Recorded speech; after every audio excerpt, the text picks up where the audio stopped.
جمال چطور؟ ولی شامیر رو هیچ وقت نمیبخشم. الان همه چی فقط دست عمو شفیعه. اون باید راضی، وگرنه مشکل میشه. مامان بریم برای زندگیش التماس کنیم. نه مادر جان، وقتی پسرتون قتل کرد شما کلی آب رو خونش ریختی و همه رو شستی. فردا اینقدر قضیه دهن به دهن میشه که کل شهر شاهمیر ممکنه زندگیش نجات پیدا کنه. آبروی هوری بر نمیگرده.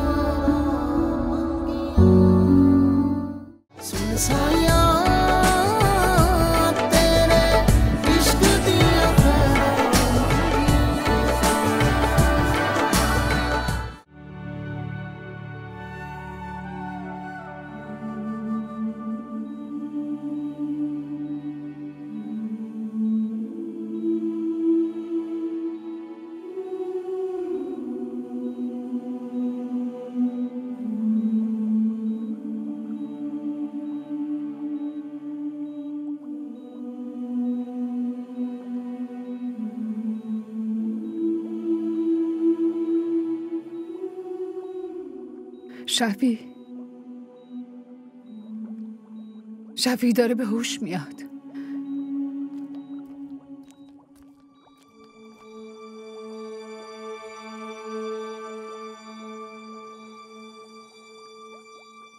یه چیزی میگه. جمال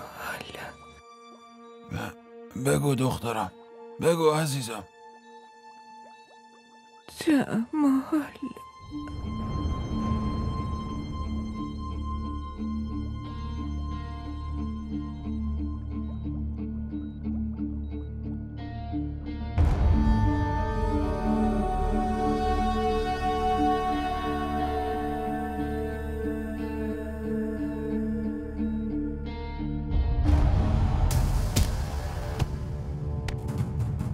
بگو، حرف بزن. ها؟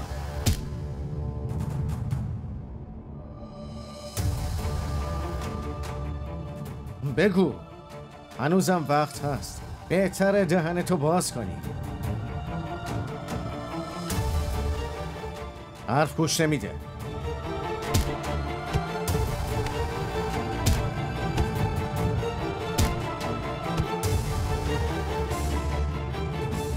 از نظر شرعی من زن کسی دیگه. لطفاً منو ببخش. بگو.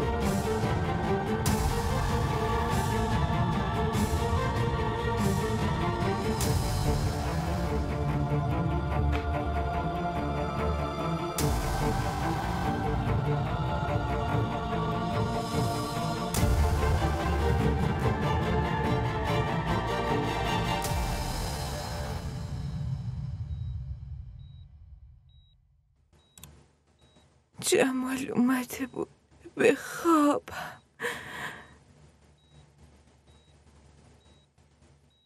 اگه اون مرده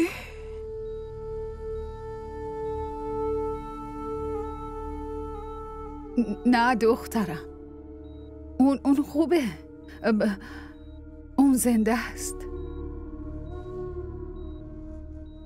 دخترم اون توی بخش دیگه است. تو فقط خوب شو، ما میبریمت پیشش. اون کجاست؟ هوری کی؟ شامیر.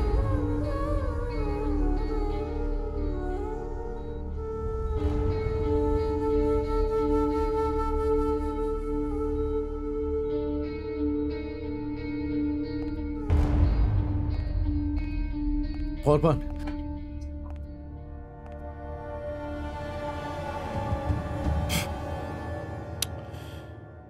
عقلش اومد سر جاش؟ هنوز چیزی نگفته قربان. باید از زبونش بیرون بکشی. ما که از این گنده ترش هم به حرف آوردیم. به هم بگو پسر، یعنی تو باید بگی چرا؟ آخه چرا داری به این تن نحیفت اینقدر ظلم میکنی پسر؟ چیزی به جز این نداری. زوداش بگو. چی بگم؟ حقیقت رو بگو. حقیقت همینه. نه این حقیقت نیست. باشه پس بهتون دروغ میگم.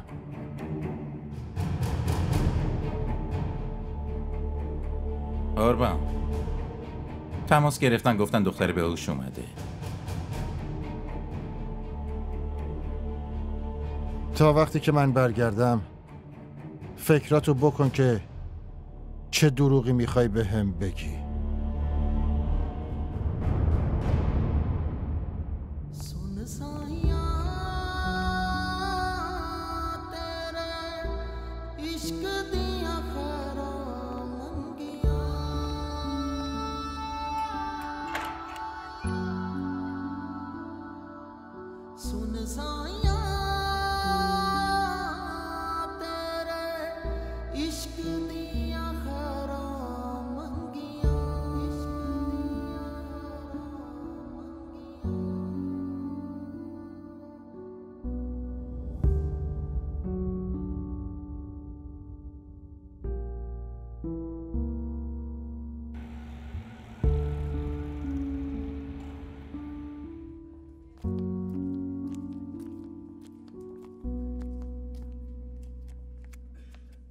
بله جناب سرهنگ. سلام قربان. علیکم السلام. حال سرکار خانم چطوره قربان؟ خدا رو شکر. قربان اگه شما اجازه بدین میخواستم ازشون شهادت بگیرم. پسر شهادت داده؟ بله خب اون به جرمش اعتراف کرده، ولی قربان جزئیاتو به ما نگفته. خیره، من ازش در میارم. شما چه جزئیاتی میخواین؟ قربان ما راستش قربان 2 شاهد داریم. یکیشون نگهبان پارک و اون یکی هم برادرشه. قربان اگه اون 2 توی دادگاه بزنن زیرش و مجرم به جرمش اعتراف نکنه پرونده ما خیلی ضعیف میشه قربان. برای یه ادعای قوی قربان خیلی مهمه که یه حرف پخته بزنیم. برای همینم قربان شهادت دخترتون خیلی مهمه. بقیه‌شو دیگه خودم یه جوری از حلقوم پسره میکشم بیرون. شما فعلا این 2 کار رو ولش کن. بله؟ دختر من حالش خوب نیست، نمیشه ببینیدش. از طرف دیگه هم اگه از فوت اون پسره خبردار بشه معلوم نیست که حالش چقدر بد شه.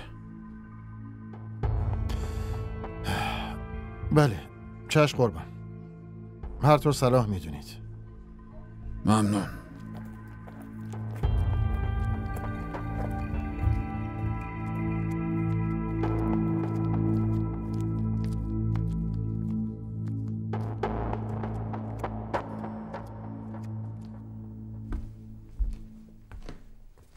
به شهلا زنگ زدی؟ با چه روی زنگ بزنم؟ تقصیر تو چیه؟ شوهرت که طرف اونا وایساده. جرأتشو ندارم. زنگ بزن من حرف میزنم. زنگ بزن دیگه. اون زنده است.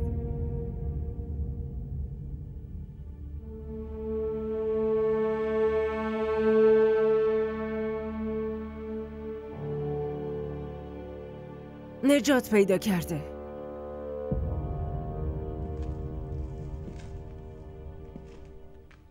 دیگه بهتر خوشحال نباشین. ربیه زنگ بزن. زنگ بزنی چی بگی؟ برو رو در رو ببینشون. با تو دارم حرف میزنم. برو حاضر شو.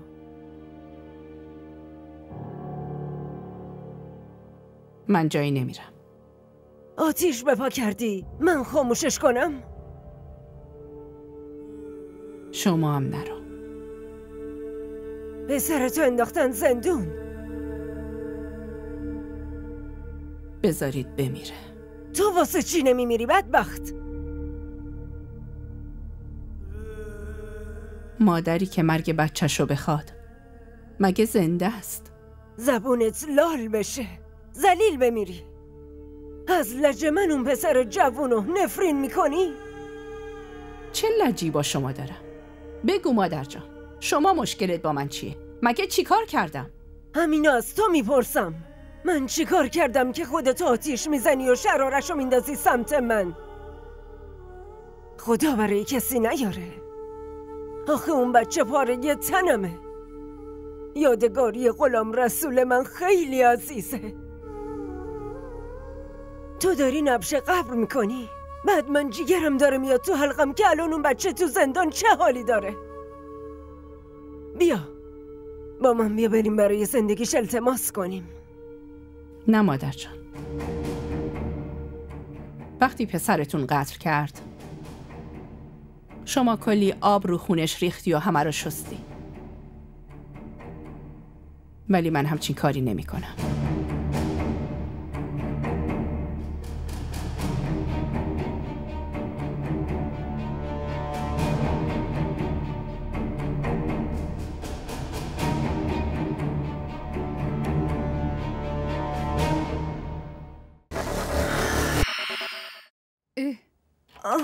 چی کار میکنی؟ بخیهات باز میشن. ببینه شفیع داره چی کار میکنه، میخواد بلند بشه. خب ولش کن، اتفاقا خوبه یکم راه بره. این میخواد خیلی راه بره شفیع. باشه یکم آفتاب بخوابه، خودم میبرمت تا بیرون راه بری. من میخوام برم پیش جمال.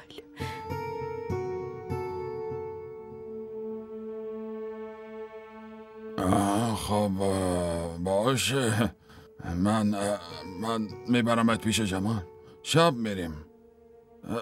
باید از دکتر بپرسم، چون نمیدونم تو این وضعیت بذاره از بیمارستان بیرون بری یا نه.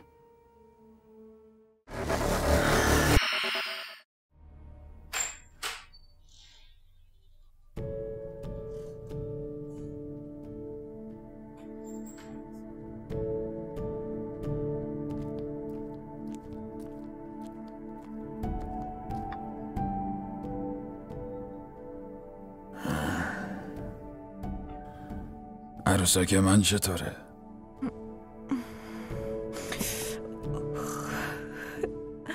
جمال چطوره؟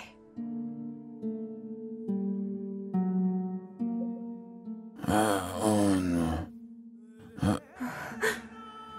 خوبه، خوبه.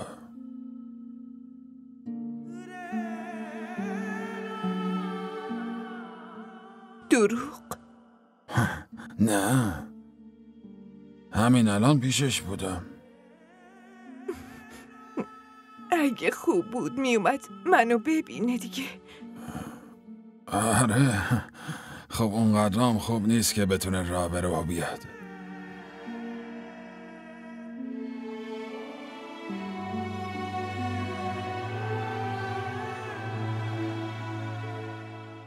ولی حرف که میتونه بزنه.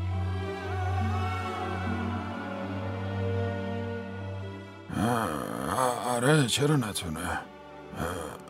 من این دفعه که رفتم ببینمش بهت زنگ میزنم.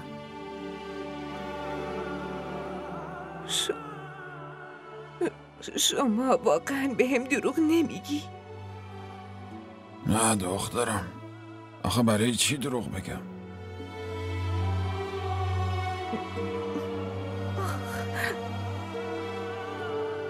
آقا لطفاً آقا اجازه بدین یه لحظه، فقط یه لحظه. آقا لطفاً آقا اجازه ندارید برید تو. آقا باشه نرید تو.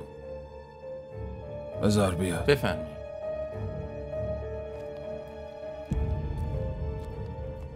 ماشاءالله، خدا عمر طولانی بهت بده.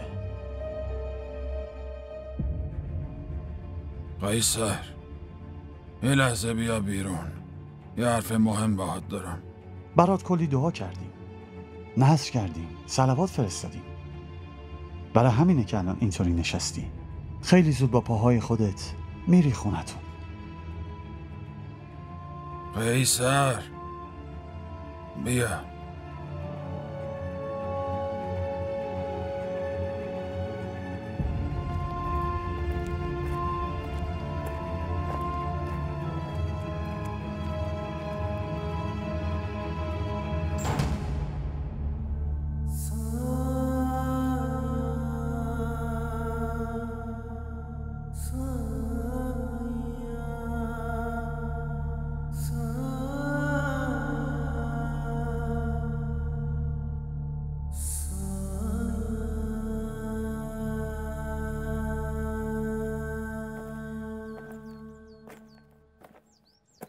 چی شده عمو شفیع؟ چرا اینقدر شاکی؟ یعنی چی که چرا؟ یکی دیگه شلیک کرده سیلیشو من بخورم؟ دختر من تیر خورده. حالم اصلا خوب نیست. حال هممون بده عمو شفیع. حال بدی شما واسه خودتون. گوشتو نمیشه از استخون جدا کرد. من هیچ نسبتی با شماها ندارم. شما چی میخوایی؟ ما طرف شاهمی رو بگیریم؟ شما تنها میشی. تو تنها بودی، ما طرف شاهمیر بودیم. اون وقت نه این وصلت جور میشد، نه همچین روزی میومد. این اتفاقا به خاطر شاهمیر نیست، به خاطر حوریه. تو خونه که نزدتش، بیرون با یه غریبه نشسته بوده. قیصر، من اینو نمیگم کاری که شاهمیر کرده درست بوده، اینم نمیگم که خدای نکرده حوری داشته کار بدی میکرده. فقط بهونه‌ای که باید جور میشد شد. اگه ما واقعا طرف شاهمیر بودیم نمیگفتیم حوری مریضه و برم براش نذر کنن. جنجال به پا میکردیم، طایفه رو صدا میکردیم، غیرتمون رو نشون میدادیم، آبروی شما رو میبردیم و سر خودمون رو بالا میگرفتیم.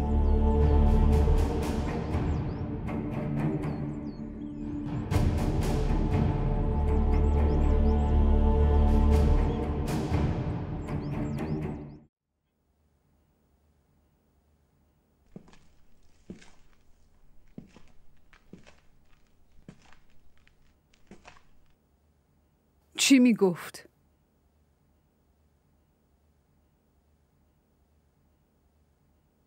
هیچی. من میدونم.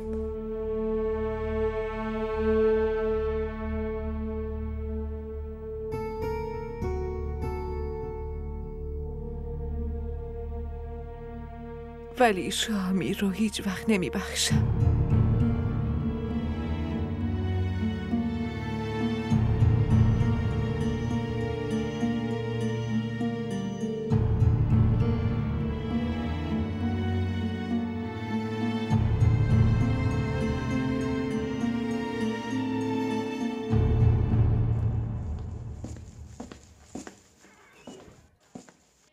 آقا الیاس،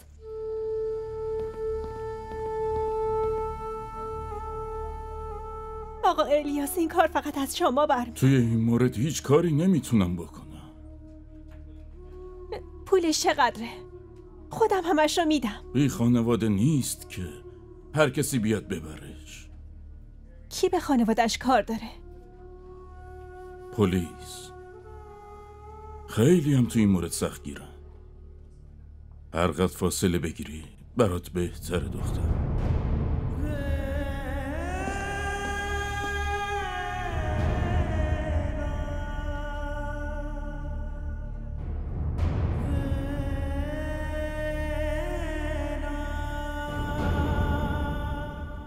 حوری داری چی کار میکنی؟ دخترم حالت خوب نیست، دراز بکش لطفا. مشکلی نیست. چی کار میکنی؟ بخیهات باز میشن. ببینه شفیع داره چی کار میکنه، میخواد بلند بشه. خب ولش کن، اتفاقا خوبه یکم راه بره. این میخواد خیلی راه بره شفیع. باشه، یکم آفتاب بخوابه خودم میبرمت تا بیرون راه بری. من میخوام برم پیش جمال.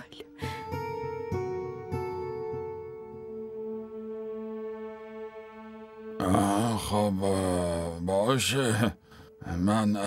من میبرمت پیش جمال. شب میریم.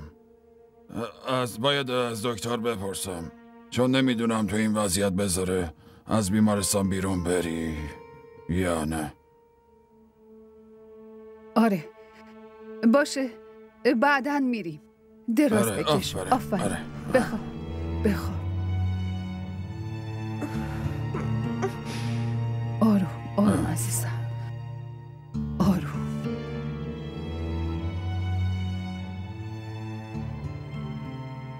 اگه اجازه ندی من بازم میرم.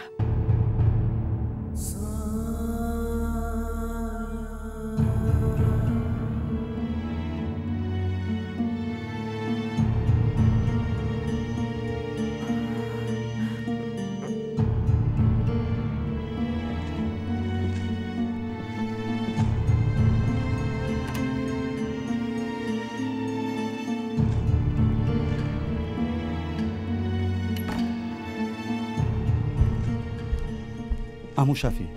شفیع، وای شفیع، چی شده پسرم؟ چی شده آخه؟ یعنی چی شده آخه؟ چی شده آخه؟ کی ما رو چیستد شفیع؟ بیا منو ببر پیش دخترم شفیع. نه مادر جان، اون نمیخواد کسی رو ببینه. مگه میشه؟ دختره نمیخواد مادرشو ببینه؟ مادرش پیششه الان.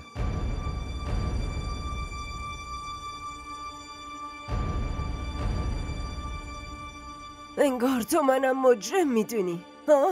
شما که هیچی مادر جان، ما هممون مجرمیم. بلایی که سرش اومده هممون توش مقصریم. ببین شفی، من میدونم تو الان عصبانی هستی. قصه اولاد پدر و مادر رو از پا در میاره پسرم. همچین غم بزرگی مارم تیکه تیکه کرده. 3 روز اجاق رو روشن نکردیم. همین جوری فقط داریم دور خودمون میچرخیم و زار میزنیم و برای سلامتیش دعا میکنیم. شما فقط براش دعا کنید مادر جان. ما از شما چیز دیگه ای نمیخوایم. به خاطر اون بدبخت داری منو دور میندازی؟ من و تو با هم مادر و پسریم، نمیتونی نسبتو از بین ببری. من الان فقط یه نسبتو میشناسم مادر جان، نسبت پدر و دختر. جز این هیچی دیگه نمیدونم. پس بیا منو بکش، بیا خفم کن، برام قبر بکن، بعد میذارم فاتحه‌مو بخونی. این نسبت مگه نابود میشه؟ الان به زور رو پاهم وایستادم.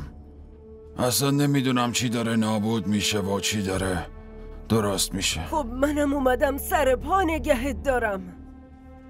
اومدم یه ذره از غصه هاتو کم کنم. شما فقط برید دعا کنید. کار دیگه ایم ازتون بر نمیاد. وایسا شفی.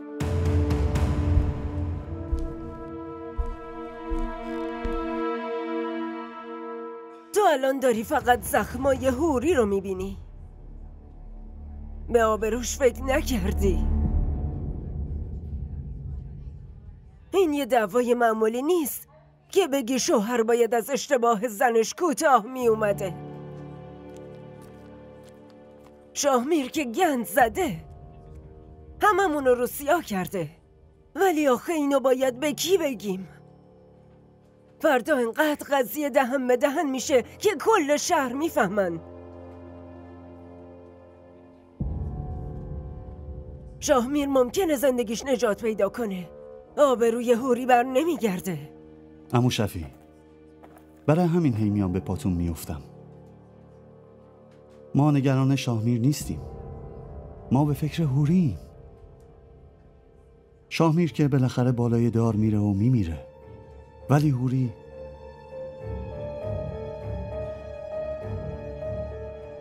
تا عمر داره از مردم زخم زبون میشنوه.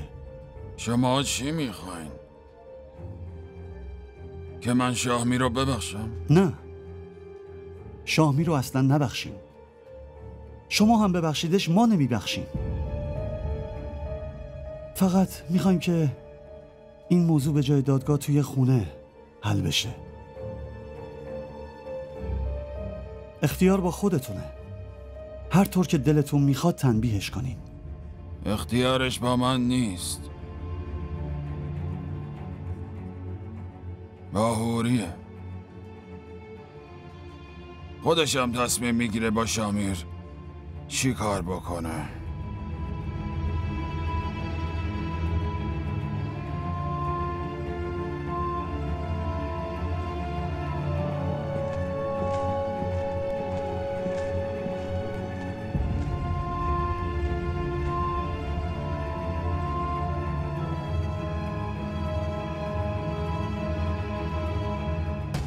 آره خدا رو شکر امروز خیلی بهتره. یه ذره هم راه رفته. آره خیلی خیلی ازت ممنونم. فقط برامون دعا کن. آره باشه. خداحافظ. خداحافظ. کی زنگ زده بود؟ آبجی سمیرا بود. میگفت اگه بچه ها امتحان نداشتن فوراً میومد پاکستان. بابا جان عزیزم، با دکتر صحبت کردی؟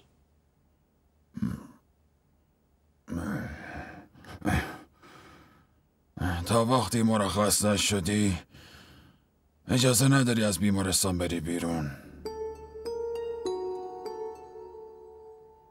اشکالی نداره، 2-3 روز طول میکشه، بعدش خودش میاد ملاقاتت. برای چی اینقدر بهونه میاری؟ راستشو بخوای خودت که میدونی دکتر چه آدم سختگیریه، ولکن نیست. میشد ازش عکس بگیری یا تماس ویدئویی بگیری باش. دیگه حداقل میشد پشت تلفن صحبت کنی. شما فقط داری بهونه میاری. برای چی باید بهونه بیارم؟ منم دارم همینو میپرسم بابا که برای چی اینقدر بهونه میاری آخه؟ یه بار میگی حالش خوب نیست، یه بار میگی خودش میاد منو ببینه، یه بار اینطوری، یه بار برای چی نمیگی حقیقت چی آخه؟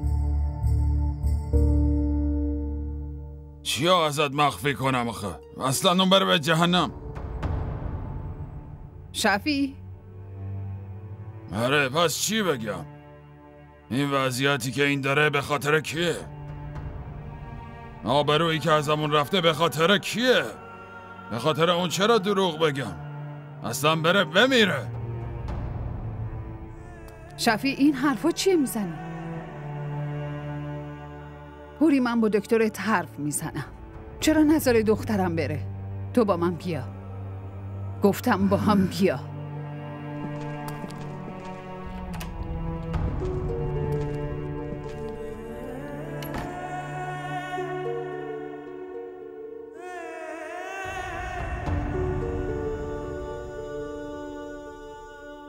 تو چت شده؟ برای چی با هوری اینطوری حرف میزنی؟ خب چی بگم؟ پس برو بگو که اون تو سردخونه افتاده. اون نیست که تو سردخونه است. اونجا جنازه آبروی ماه که افتاده. به زودی هم دفن میشه.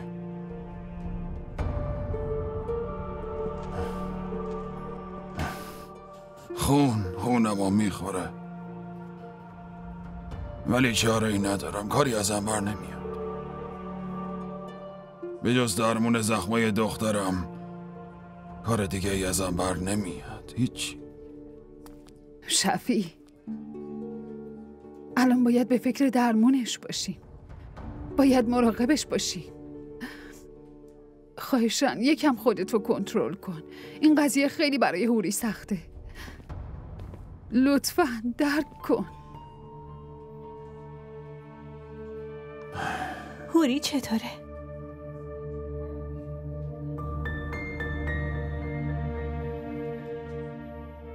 حالش بهتره. خدا رو شکر. شعلا کسی اجازه نداره ببیناتش. ولی من هوری رو نه. اومدم شما رو ببینم. بگو چی کار داری؟ یه کمکی ازتون میخوام.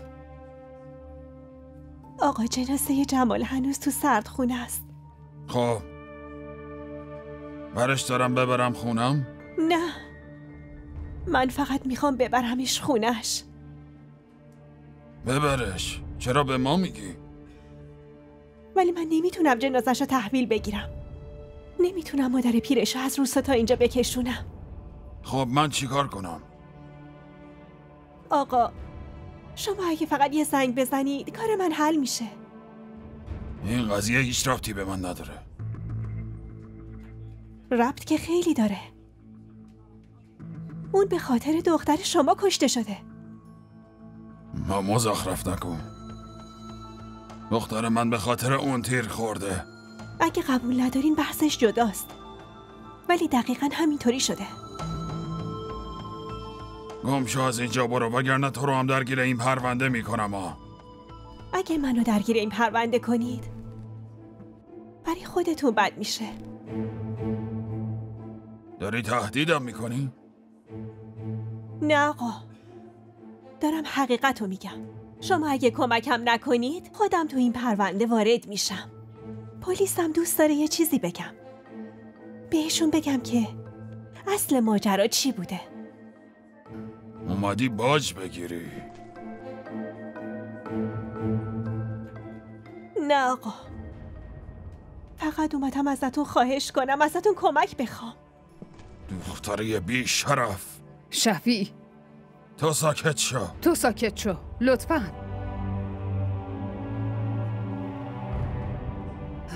مریم تو برو، خودم باش حرف میزنم. برو. وایسا مریم.